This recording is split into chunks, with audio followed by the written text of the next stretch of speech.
Hello students, आज हम नया गद्य खंड का जो नया चैप्टर है वो स्टार्ट करेंगे, शुरू करेंगे।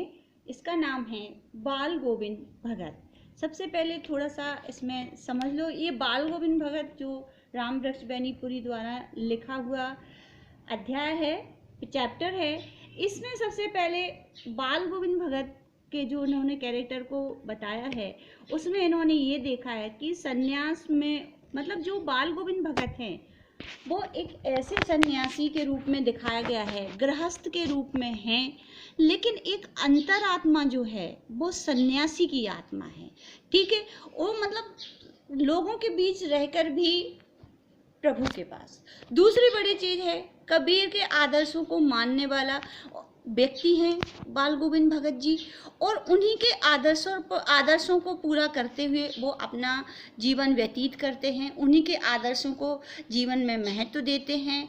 यही सब चीज़ें हम बाल गोविंद भगत नाम के इस चैप्टर में, जो कि बाल गोविंद भगत इस चैप्टर का मुख्य कैरेक्टर भी है, इसके रूप में हम देखेंगे। ठीक है, तो हम इसे रीड और एक्सप्लेन करेंगे, समझिएगा।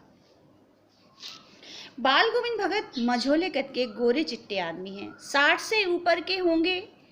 बाल पक गए थे, लंबी दाढ़ी या जटाजूट तो नहीं रखे थे, किंतु हमेशा उनका चेहरा सफ़ेद बालों से ही जगमगाया किए रहता। कपड़े बिल्कुल कम पहनते, कमर में एक लंगोटी मात्र और सिर में कबीर पंथियों की सी कनफटी टोपी। जब जाड़ा आता एक काली कमली ऊपर से ओढ़े रहते। मस्तक पर हमेशा चमकता हुआ रामानंदी चंदन, और जो नाक के एक छोर से ही औरत के टीके की तरह शुरू होता है। गले में तुलसी की जड़ों की एक बेडोल माला बांधे रहते। ऊपर की तस्वीर से यह नहीं माना जाए कि बाल गोविंद भगत साधु थे, नहीं, बिल्कुल गृहस्थ। उनकी गृहिणी को तो मुझे याद नहीं, उनके बेटे और पतोहू को तो मैंने देखा था। थोड़ी सी खेतीबाड़ी भी थी, एक अच्छा साफ सुथरा मकान भी था। यहाँ पे हम बाल गोविंद भगत के चैप्टर को हम जब देखते हैं तो बाल गोविंद भगत के बारे में इस पैराग्राफ में लेखक कहता है कि मझोला का मीडियम साइज का एक व्यक्ति था जिसकी उम्र 60 साल के ऊपर की थी। ठीक है, जैसा कि कहते हैं कि बाल गोविंद भगत के नाम से, तो ये हम उन्हें उनका जो लुक है वो साधु सन्यासियों वाला नहीं, वो ना तो लंबी दाढ़ी या जटाजूट नहीं रखते थे। ठीक है, उनका जो चेहरा था, उनके चेहरे के आसपास सफ़ेद बाल छाए रहते थे, यानी कि फेस के चारों तरफ सफ़ेद बाल। कपड़े बिल्कुल कम पहनते थे। ठीक, कमर में लंगोटी बांधा करते थे, और सर पर, ये याद रखिएगा, कमर में सिर्फ लंगोटी, और सर पे जो कबीर पंथी वो लोग होते हैं जो कबीर के आदर्शों के अनुयायी होते हैं, वो कबीर पंथी कहलाते हैं। तो वो जो टोपी है वो अपने कबीर पंथी जो टोपी अपने सर पर रखा करते थे। ठीक, आगे बढ़ते हैं। रामानंदी चंदन का तिलक लगाया करते थे। ठीक, गले में तुलसी की बेडोल सी माला पहना करते थे।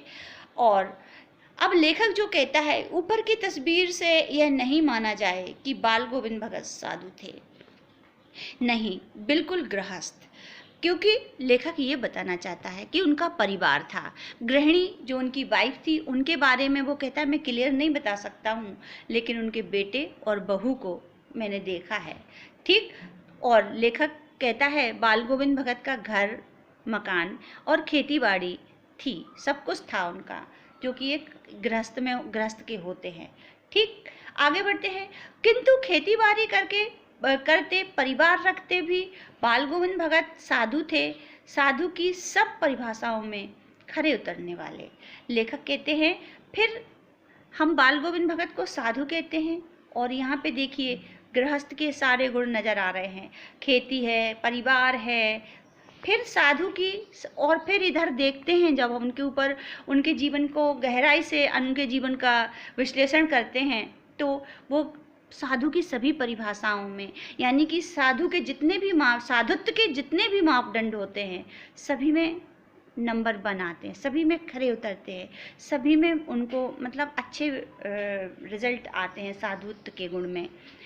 कबीर को साहब मानते, उन्हीं के गीतों को गाते, उन्हीं के आदर्शों पर चलते, कभी झूठ नहीं बोलते, खराब व्यवहार रखते, किसी से भी दो टूक बात करने में संकोच नहीं करते, ना कि खामोखा झगड़ा मोल लेते थे। यानी कि लेखक कहता है कि कबीर के आदर्शों को जीवन पर्यंत लेकर चले, झूठ ना बोलना, सभी के मुंह पर सही बात कह देना, सही बात कहने में कोई संकोच ना करना, ये सब चीज़ें उनके व्यवहार में थी।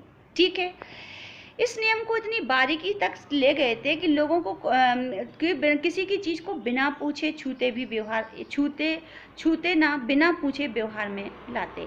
इस नियम को कभी कभी इतनी बारीकी तक ले जाते कि लोगों को कौतूहल होता, कभी वह दूसरों के खेत में शौच के लिए भी नहीं बैठते। बहुत छोटा एग्जाम्पल देके लेखक कहता है कि किसी की चीज़ को बिना पूछे वो उपयोग में नहीं लिया करते थे। यहाँ तक कि यदि उन्हें वॉशरूम जाना है तो उस खेत के मालिक से पूछ लिया करते थे। ये लेखक उसका बताता है। वह गृहस्थ थे लेकिन उनकी सब चीज़ें साहब की थी। जो कुछ भी खेत में पैदा होता सिर पर लाद कर उसे पहले साहब के दरबार में ले जाते और उसके घर से, जो कि उनके घर से 4 कोस दूरी पर था। एक कबीरपंथी मठ से मतलब है। वह दरबार में भेंट रूप रख लिया जाकर प्रसाद के रूप में जो उन्हें मिलता उसे घर लाते और उसी से गुजारा चलाते। लेखक ये कहता है कि हमने बताया ना कबीर के आदर्शों को जीवन पर्यंत माना है, तो कबीर के आदर्शों पर चलकर जो भी उन्हें खेत खलिहान से जो भी अन्न मतलब फसल में मिला करता था, फसल में जो अन्न मिला करता था उसको सबसे पहले पूरा कबीर जो मठ था वहाँ के 2 कोस दूर वहाँ ले जाया करते थे और फिर सारी पूरा दे दान कर दिया करते थे। बदले में प्रसाद के रूप में उन्हें जो कुछ भी मिला करता था वहाँ से लाते थे। ये उनके मतलब एक साधुत्व का बहुत बड़ा गुण था। ठीक है बच्चों, यही अब हमारा नेक्स्ट वीडियो जब हम करेंगे इसके आगे का बढ़ेंगे। बाय बेटा, टेक केयर।